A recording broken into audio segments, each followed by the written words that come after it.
Evening. हम लोग आज स्टार्ट करते हैं क्लास 10th के संस्कृत का वीवीआई ऑब्जेक्टिव, जो आपके एग्जाम में हर बार पूछा जाता है, कई बार पूछा जाता है। आज हम उसी क्वेश्चन को लेकर के आए, इसलिए आप अंतिम तक हर एक ऑब्जेक्टिव का जवाब देने का प्रयास कीजिएगा। ये नहीं जो कि हम जो आंसर बताए उसी आंसर को आप देख लीजिए। देखिए, आप अपना जवाब दे दीजिएगा, बाद में मेरे आंसर से अपना आंसर को मिलाइएगा। ये नहीं जो पहले मेरा आंसर को ही आप देख लीजिएगा, ठीक है। यदि याद नहीं होगा तो पहले मेरे आंसर को याद कर लीजिएगा, फिर से एक बार बनाते आइएगा। लगे जो कि दोबारा यदि बनाए तो हमको सब याद हो गया। आपको 2 बार चला करके देखना है, एक बार पूरा मेरा आंसर देख लेना है, फिर दोबारा आपको क्या करना है, इस वीडियो को चलाना है और अपना जवाब देते चले जाना। क्या आपको याद हुआ या नहीं हुआ, बात समझ में आ गया होगा। और एकदम पूरा एकदम व्याख्या करके हम एक सब ऑब्जेक्टिव को आपको समझा देंगे, है ना।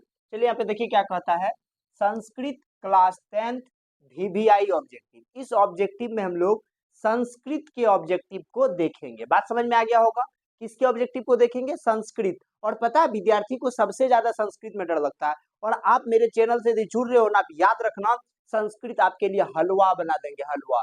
बस आप जुड़ करके तो देखो, देखना कितना ज्यादा फायदा। समझ में आ गया कि नहीं आ गया। और आपको लगता होगा तो ज्यादा आपको क्वालिटी देने के लिए हम जा रहे हैं। समझ में आ गया कि नहीं आ गया, इसलिए आप एकदम लेने का प्रयास कीजिएगा।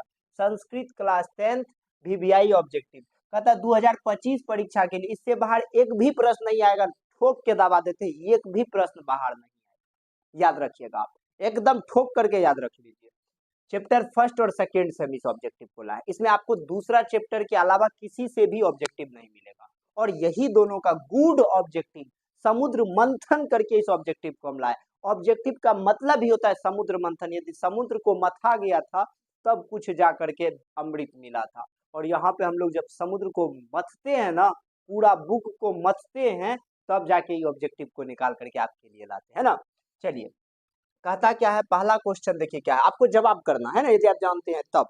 कहता है मंगलम पाठ में कितने मंत्र संकलित, यानी पहला पाठ का नाम है मंगलम।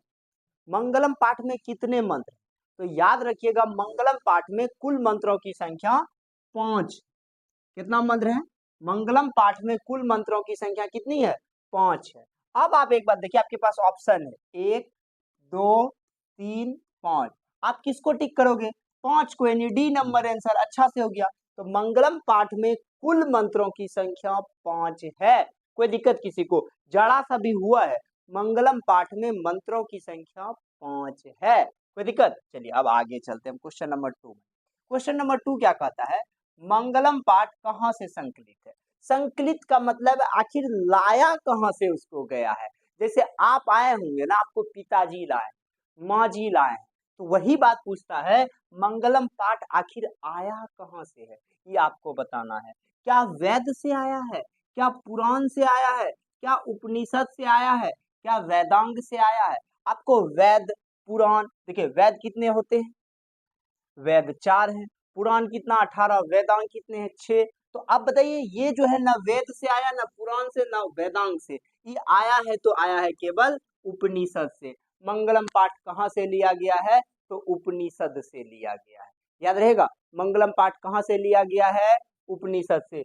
वेद कितने हैं 4, पुराण कितने हैं 18, वेदांग कितने हैं 6, ठीक है। चलिए अब अगला क्वेश्चन है, बहुत इंपॉर्टेंट, बहुत वीवीआई, जिसका आप चर्चा नहीं कर सकते हो। इस पे जितना चर्चा करे वो कम पड़ जाएगा। कहता है नदियां नाम और रूप को छोड़कर किसमें मिलती है।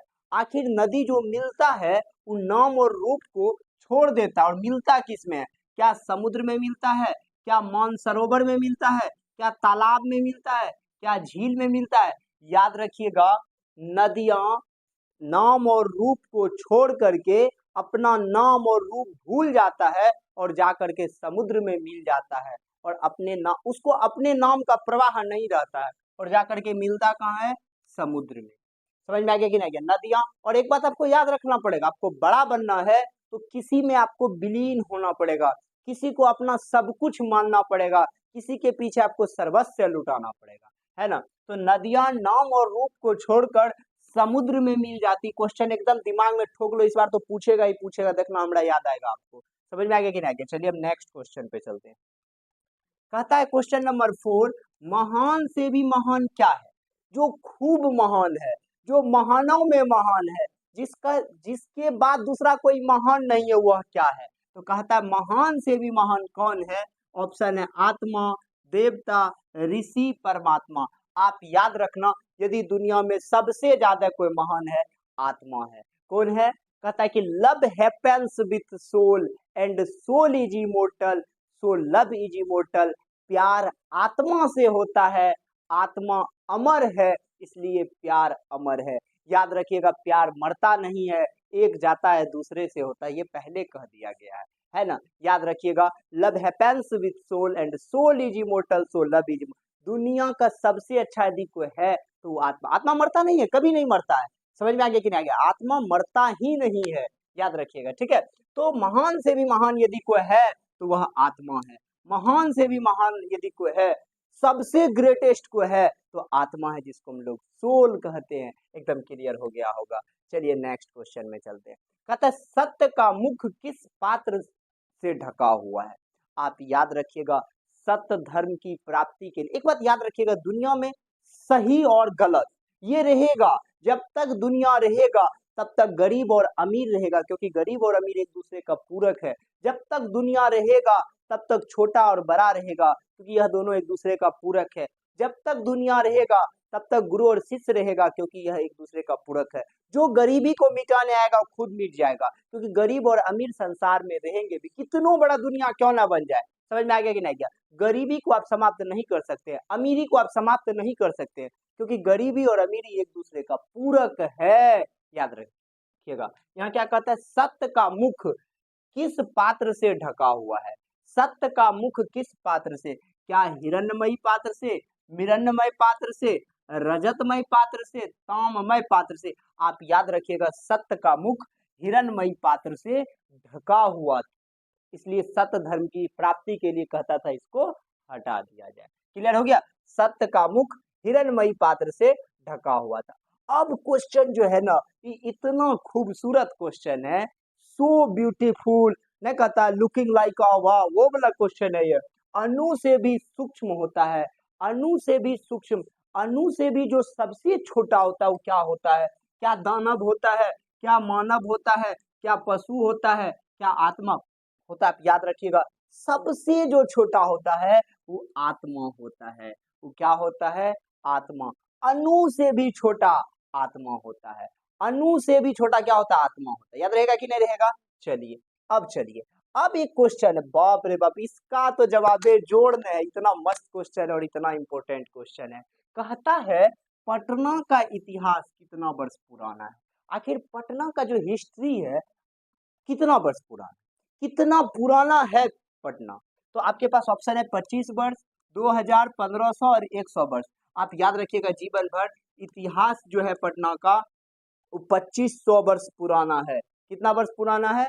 2500 वर्ष पुराना है पटना का इतिहास। एकदम याद रखिएगा।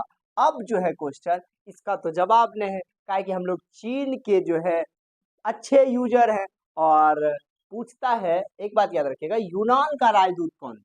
आपके पास ऑप्शन है फाइयान, वेनसांग, मेगास्थनीज और इत्सिंग। तो याद रखिएगा, यूनान का जो एक राजदूत था उसका नाम था मेगास्थनीज। क्या नाम था यूनान के राजदूत का? नाम मेगास्थनीज। याद रहेगा, यूनान के राजदूत कौन थे? मेगास्थनीज। क्लियर हो गया होगा?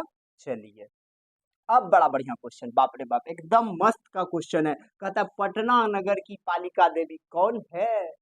पटना नगर की पालिका देवी है क्या? शीतला देवी है। यदि यहाँ कहता है पूर्णिया नगर की पालिका देवी कौन है, हम फटाक मार देते शीतला देवी। समझ में आ गया कि नहीं? शीतला मंदिर थोड़ा चर्चित है और एजुकेशन सिस्टम में ताड़ जाता है, वहां पे बगले में रहता है। पटना नगर की पालिका देवी कौन है? शीतला है, काली है, गौरी है, पटन है। तो याद रखिएगा, पटना जो है पटन देवी है। यहाँ का जो पालिका देवी है वो कौन है? पटन देवी। का नाम है इसका? पटन देवी। याद रहेगा कि नहीं रहेगा? पटना की पालिका देवी कौन है? पटन देवी। चलिए अब नेक्स्ट क्वेश्चन में सुगा सब चलते हैं, चलें एकदम चले ना। कहता है पाटलिपुत्र किस प्रांत की राजधानी, मतलब किस जगह का राजधानी है पटना? ये आप ही को जवाब करना, बताओ पटना किसका राजधानी है? नहीं पता होगा आप लोगों को। ये क्वेश्चन आप लोग अच्छा से जानते हैं कि नहीं जानते हैं? क्या करें, हम छोड़ दें इसको? छोड़ दें? आप कहोगे हम पक्का छोड़ देंगे, आप पे हमको विश्वास है, जवाब दे दोगे। खटाखट कमेंट करके बता दीजिए क्या होगा। जल्दी से बताइए, जल्दी बताइए, जल्दी जल्दी जल्दी कर दीजिए एकदम। तो कहता है पाटलिपुत्र किस प्रांत की राजधानी है? क्या बिहार की राजधानी है? क्या झारखंड की राजधानी है? केरला का है? गोवा का है? जल्दी से आप बताओ। ये क्वेश्चन हम पक्का जवाब नहीं देंगे, हम कहेंगे हम कोई भी नहीं करता, आप ही को आ सकता है ये क्वेश्चन, हम ही बता दें। अच्छा चलिए, वो बच्चा कहता आप ही बता दीजिए। चलिए, पाटलिपुत्र किस प्रांत की राजधानी, याद रखिएगा, जीवन भर याद रखिए, बिहार की राजधानी है। तो पाटलिपुत्र कहाँ की राजधानी है? बिहार की राजधानी। पटना कहाँ की राजधानी है? बिहार की राजधानी। एकदम याद रहेगा कि नहीं रहेगा? और हम लोगों को गर्व है, हम लोग बिहार के हैं। हम लोगों को गर्व है, हम लोग भारत के पहले राष्ट्रपति दिए हैं। हम लोगों को गर्व है, दुनिया को हम लोगों ने शून्य दिया है। अब क्या चीज करेंगे? और दुनिया कहता है बिहारी है। अरे भाई, बिहारी होने पे गर्व है, गर्व, प्राउड है, एकदम पूरा फीलिंग प्राउड, एकदम पूरा तगड़ा गर्व होता है, कहीं जाते हैं तो बोलते हैं। चलिए याद कीजिए, अगला क्वेश्चन क्या कहता है।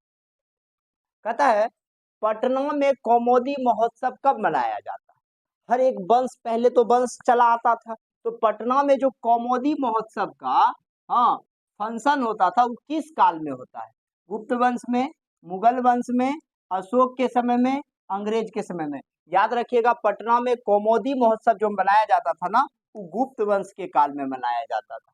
पटना में कौमुदी महोत्सव किसके काल में मनाया जाता था? तो गुप्त वंश के काल में मनाया जाता है। एकदम याद रख लीजिए, पटना में जो कौमुदी महोत्सव मनाया जाता था वो गुप्त वंश के काल में मनाया जाता था। एकदम याद हो गया होगा आपको, कभी भूलना नहीं सबको, एकदम एक बार देख लो बस, बात क्लियर है ना? फिर देखो वो क्या कहता है, काव्य मीमांसा नामक ग्रंथ के लेखक कौन है? बड़ा बढ़िया से जब हम चैप्टर को एक्सप्लेनेशन किए थे तब वहां बताए थे, काव्य मीमांसा नामकम ग्रंथम राजशेखर और लिखत, एक लाइन था, बड़ा बढ़िया से आप लोग को याद कराए थे, तो आपको आप पता चल गया होगा काव्य मीमांसा नामक ग्रंथ को राजशेखर लिखा है। कौन लिखा है? काव्य मीमांसा नामक ग्रंथ को राजशेखर लिखा है। याद हुआ या नहीं लिखा? काव्य मीमांसा नामक ग्रंथ को राजशेखर लिखा है। क्लियर हो गया?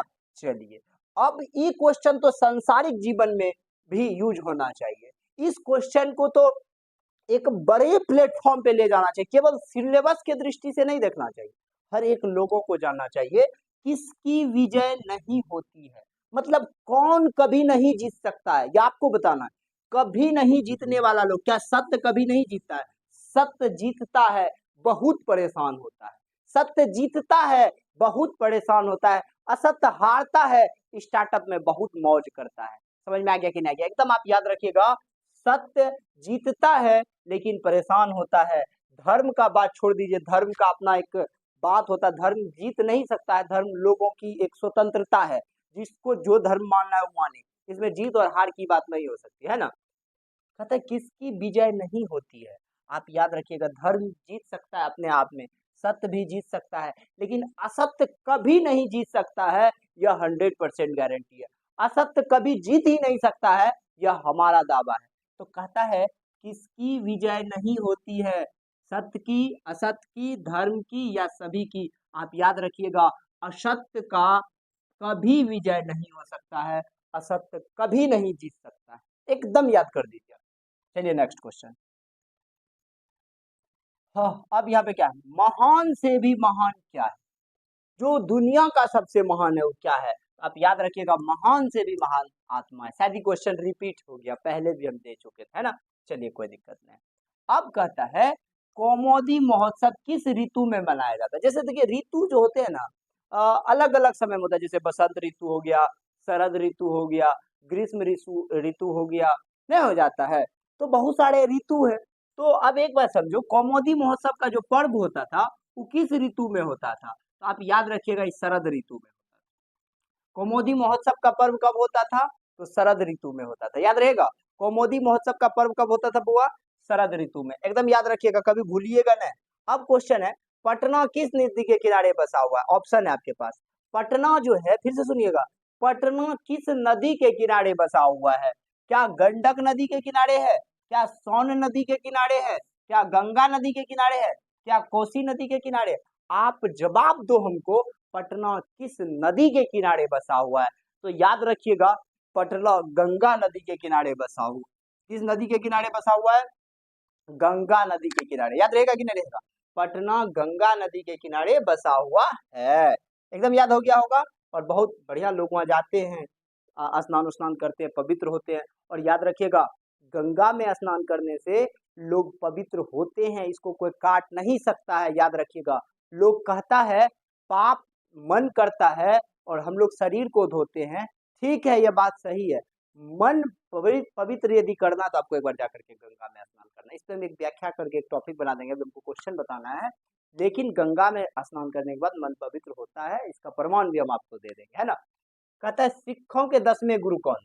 तो याद रखिएगा, सिख का जो 10वां गुरु था वो था गुरु गोविंद सिंह। कौन था? और पटना में इसका एक गुरुद्वारा बहुत चर्चित भी है। समझ में आ गया कि नहीं आ गया? सिखों के 10वें गुरु का नाम क्या था? गुरु गोविंद सिंह। याद रहेगा कि नहीं रहेगा? सिखों के 10वें गुरु गोविंद सिंह जी थे। याद रहेगा कि नहीं रहेगा? क्या सिखों के 10वें गुरु कौन थे बुआ? गुरु गोविंद सिंह। अब क्वेश्चन क्या देखो, कहता परिभूत पुरंदरम स्थानम की संज्ञा किसे दी गई है? परिभूत पुरंदरम स्थानम की संज्ञा किसे दी गई है? क्या पाटलिपुत्र नगर को दिया गया है? क्या गुप्त वंश को दिया गया है? क्या बुद्ध को दिया गया? क्या मुद्रा राक्षस को? आप याद रखिएगा, यह परिभूत पुरंदरम स्थान की संज्ञा पटना को दिया गया है। वो किसको दिया गया है? पटना को दिया गया, एकदम याद रखिएगा। फिर कहता है सरस्वती का कुलगिरी कौन सा महानगर? सरस्वती का जो कुलगिरी था ना, वो कौन सा जगह था, कौन सा स्थान था? यानी सरस्वती का रहने का स्थान, कुलगिरी रहने का जो स्थान था क्या था? क्या भागलपुर था? क्या नालंदा था? क्या पाटलिपुत्र था? क्या दरभंगा था? आप याद रखिएगा, सरस्वती का कुलगिरी पाटलिपुत्र था। सरस्वती का कुलगिरी क्या था? पाटलिपुत्र था। जीवन भर याद रखिएगा, सरस्वती का कुलगिरी पाटलिपुत्र था। और आज का लास्ट और फास्ट और झकास क्वेश्चन है हम लोगों का, पाटलिपुत्र वैभवम पाठ में किस शहर का वर्णन है? आप खुद बताओ, पाटलिपुत्र वैभवम पाठ में किस शहर का वर्णन है? यह जवाब आपको देना है, ना कि हमको देना है। क्या कहता है क्वेश्चन? पाटलिपुत्र वैभवम पाठ में किस शहर का वर्णन है? फिर से क्वेश्चन को सुनिएगा, पाटलिपुत्र वैभवम पाठ में किस शहर का वर्णन है? क्या भागलपुर का है? क्या वाराणसी का है? क्या पटना का है? क्या पूर्णिया का है? तो आंसर याद रखिएगा, पटना का है। पाटलिपुत्र वैभवम पाठ में किस शहर का वर्णन है बुआ?